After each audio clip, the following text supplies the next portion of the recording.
اے اللہ، دل ٹوٹ سا جاتا ہے تجھ سے دور جا کر، تیری نافرمانی کر کے، تجھے ناراض کر کے۔ تو اتنا مضبوط کر دے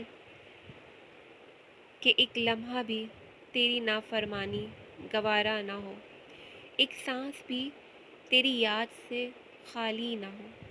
میں کمزور، خطا کار، سزاوار سہی، تو اپنی طاقت سے، اپنی محبت سے دور اٹھتے قدموں کو ایسا روک لے کہ تیرے سوا کوئی چارہ ہی نہ ہو، تیرے راستے کے سوا کوئی راستہ ہی نہ ہو، کہ میرے تمام واسطے تجھ سے ہو کر تجھی تک وابستہ رہیں۔